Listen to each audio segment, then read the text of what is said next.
Osmania university యంత్రాంగం నియంతృత్వ ధోరణితోటి ఉస్మానియా యూనివర్సిటీలో విద్యార్థి సమస్యల మీద ఎలాంటి ఉద్యమాలు నిరసనలు చేయొద్దని చెప్పేసి ఇటీవల ఉస్మానియా యూనివర్సిటీ యంత్రాంగం ఒక సర్క్యులర్ని జారీ చేసింది. ఈ సర్క్యులర్ని జారీ చేయడం సరైనది కాదు అని చెప్పేసి ఉస్మానియా యూనివర్సిటీలో ఉండేటువంటి అన్ని ఐక్య విద్యార్థి సంఘాలు ఈరోజు ఉస్మానియా యూనివర్సిటీ ఆర్ట్స్ కాలేజ్ ముందు రాస్తా రోకోను నిర్వహించడం జరిగింది. ఈ సందర్భంగా పోలీసులు మమ్మల్ని అరెస్ట్ చేసి అంబర్పేట్ పోలీస్ స్టేషన్కి తరలించారు. ఉస్మానియా యూనివర్సిటీ డిబిఎస్ఏ విద్యార్థి సంఘం పక్షాన ఈ ప్రభుత్వానికి కావచ్చు, ఉస్మానియా యూనివర్సిటీ యంత్రాంగానికి మా డిబిఎస్ఏ విద్యార్థి సంఘం పక్షాన ప్రధానంగా డిమాండ్ చేస్తూ ఉన్నది ఏంటి అంటే, ప్రశ్నించడం భారత రాజ్యాంగం ఇచ్చినటువంటి హక్కు. ఉస్మానియా యూనివర్సిటీలో అనేక సామాజిక ఉద్యమాలు జరిగినాయి, ప్రజాస్వామిక ఉద్యమాలు జరిగినాయి, అస్తిత్వ ఉద్యమాలు జరిగినాయి. వందే మాతర ఉద్యమం నుంచి తెలంగాణ ఉద్యమం వరకు ప్రపంచంలో ఎక్కడ అన్యాయం జరిగినా సత్యం వైపు, న్యాయం వైపు, బాధితుల పక్షాన ఉండేటువంటి ఉస్మానియా యూనివర్సిటీ గొంతును ముయ్యాలని చూస్తే, ఉస్మానియా యూనివర్సిటీ ఊపిరి తీయాలని చూస్తే మా ఊపిరి పోసైన ఉస్మానియా యూనివర్సిటీని కాపాడుకుంటామని చెప్పేసి డిబిఎస్ఏ విద్యార్థి సంఘంగా మేము ఈ రాష్ట్ర ప్రభుత్వానికి, యూనివర్సిటీ యంత్రాంగాన్ని తెలియజేస్తూ ఉన్నాం.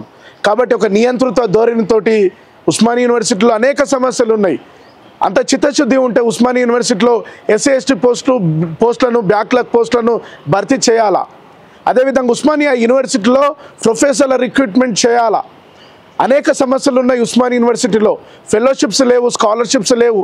ఇవి లేకుండా నాణ్యమైన రీసెర్చ్ కావాలంటే ఏ విధంగా వస్తుంది? కాబట్టి రాజ్యాంగబద్ధంగా, ప్రజాస్వామికబద్ధంగా డాక్టర్ బాబాసాహెబ్ అంబేద్కర్ గారు ఇచ్చినటువంటి ప్రాథమిక హక్కులకు లోబడి మేము నిరసనను వ్యక్తం చేస్తాం శాంతియుతంగా. కాబట్టి మేము ప్రజాస్వామికబద్ధంగా ఏంటి అంటే, ప్రశ్నించడం తప్పు కాదు, ఉస్మానియాలో విద్యార్థి సమస్యల మీద మాట్లాడడం తప్పు కాదు. కాబట్టి ఈ యొక్క ఉస్మానియా యూనివర్సిటీ సర్క్యులర్ని తక్షణమే వెనక్కి తీసుకోవాలని చెప్పేసి డిబిఎస్ఏ విద్యార్థి సంఘం పక్షాన మేము తెలియజేస్తూ ఉన్నాం. మమ్మల్ని అంటే త్వరగా రిలీజ్ చేయాలని చెప్పేసి కూడా ప్రభుత్వానికి కావచ్చు, యూనివర్సిటీ యంత్రాంగానికి, పోలీసు అధికారులకు విజ్ఞప్తి చేస్తూ ఉన్నాం. మా అంబర్పేట్ పోలీస్ స్టేషన్కు తరలించారు ఈరోజు. కాబట్టి అంటే ఒక నియంతృత్వ ధోరణి వద్దనే కదా తెలంగాణ రాష్ట్రాన్ని సాధించుకున్నది. గత కేసీఆర్ పరిపాలన నియంతృత్వం ఉన్నదనే కదా ఒక కాంగ్రెస్ ప్రభుత్వం అధికారంలోకి వచ్చింది. ఇప్పుడు కూడా నియంతృత్వ ధోరణితోటి ప్రశ్నించొద్దు, మాట్లాడొద్దు, గంతెత్తొద్దు అనడం అనేది అప్రజాస్వామికం కాబట్టి ప్రొఫెసర్లు, మేధావులు, కవులు, రచయితలు, వాగ్గేయకారులు, ప్రజాస్వామికవాదులు అందరూ కూడా మద్దతు ఇవ్వాలి, మా అందరికీ మద్దతు ఇవ్వాలి. సర్క్యులర్ని వెనక్కు తీసుకునేంత వరకు మీరందరూ కూడా మాకు మద్దతు తెలపాలని చెప్పేసి ఉస్మానియా యూనివర్సిటీని కాపాడుకునే క్రమంలో భవిష్యత్తు తరాలకు ఒక పిహెచ్డి స్కాలర్గా, యూనివర్సిటీలో చదువుకున్నటువంటి విద్యార్థులుగా భవిష్యత్తు తరాలకు ఉస్మానియాలో చదువుకునే వాతావరణం ఉండాలనే ఉద్దేశంతో అంటే భవిష్యత్తులో ఉస్మానియా యూనివర్సిటీని మూసేసే ప్రయత్నం చేస్తూ ఉన్నారు. ఎస్సీ ఎస్టీ బీసీ మైనార్టీ వర్గాలు మాత్రమే ఉస్మానియాలో చదువుకోవడానికి వస్తున్నారు. ఎందుకంటే వీళ్ళు పేదవాళ్ళకు మాత్రం. ఈ ప్రభుత్వం యూనివర్సిటీ ప్రభుత్వం ఏం చేస్తుందంటే బడ్జెట్ని కేటాయించట్లేదు. ఇది సరైనది కాదు. అంటే ప్రభుత్వ యూనివర్సిటీలను బలోపేతం చేయాల్సిన ప్రభుత్వాలు బలోపేతం చేయకుండా ప్రైవేట్ యూనివర్సిటీలకు బడ్జెట్ పెడతా ఉన్నాయి. అంటే ప్రైవేట్ యూనివర్సిటీలో చదువుకునే స్తోమత నా ఎస్సీ ఎస్టీ బీసీ మైనార్టీ వర్గాలకు లేదు.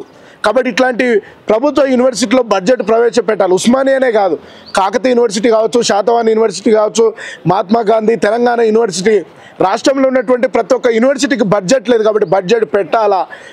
అదేవిధంగా హైయర్ ఎడ్యుకేషన్ దీని మీద సీరియస్గా తీసుకోవాలి. ముఖ్యంగా ఉస్మానియా యూనివర్సిటీని అభివృద్ధి చేయాలి.